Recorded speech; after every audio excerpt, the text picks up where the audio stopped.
Welcome to BFM TV. I'm your host James. Before we go to the topic, I'm sure you're worried about WhatsApp and the data we'll be collecting from WhatsApp by the mother company Facebook. But first, remember to subscribe here. Most of us are worried.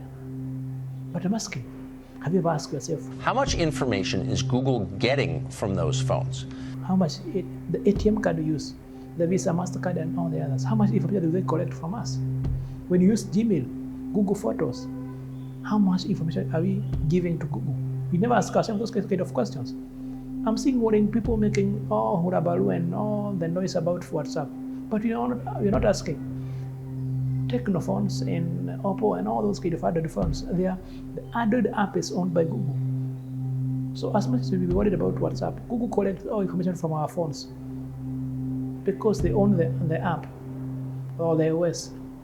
Yes, we are so worried about WhatsApp. MasterCard collects information from, what are you paying for with the ATM? MasterCard, Visa card, all those companies have that information. Let's go to your Gmail.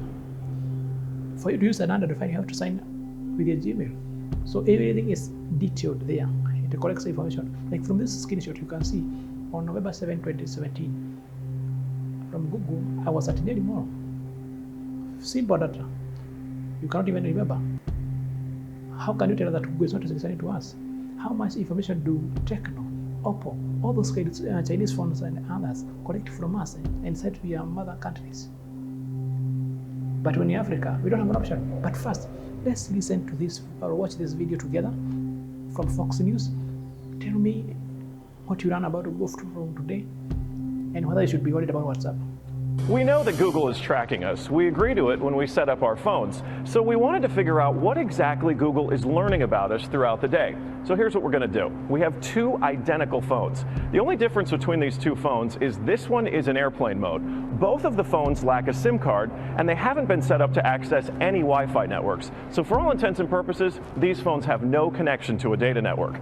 We're going to keep them with us throughout the day. And while I travel around DC, we're going to figure out just what Google is finding out about me.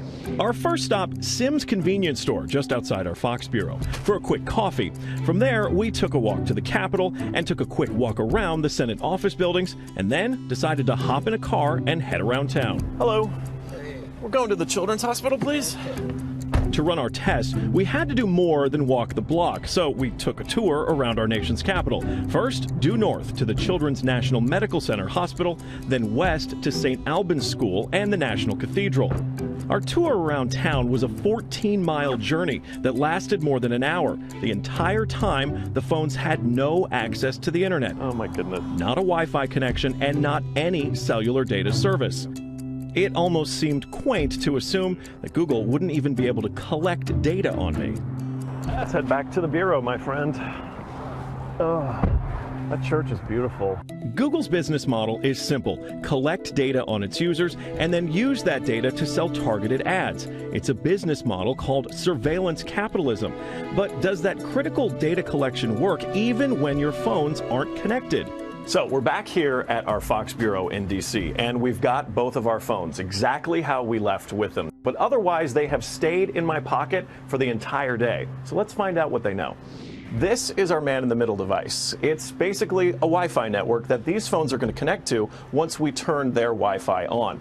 It's going to pass data through it on the way to Google. But on the way, we're actually going to get a copy of the same data that Google's going to get. We'll be able to decrypt it and then find out where we've been throughout the day. Within minutes, the numbers rolled in. The phone that wasn't on airplane mode registered more than 100 locations, 130 activities, and even 152 barometric readings. As soon as it hooked up to our Wi-Fi, it transmitted 300 kilobytes of data straight to Google.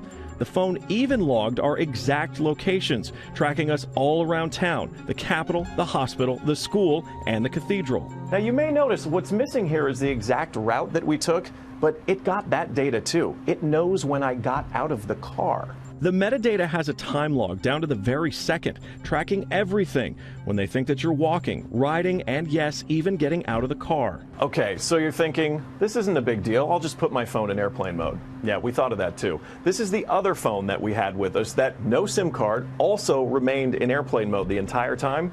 Let's see what kind of data it captured.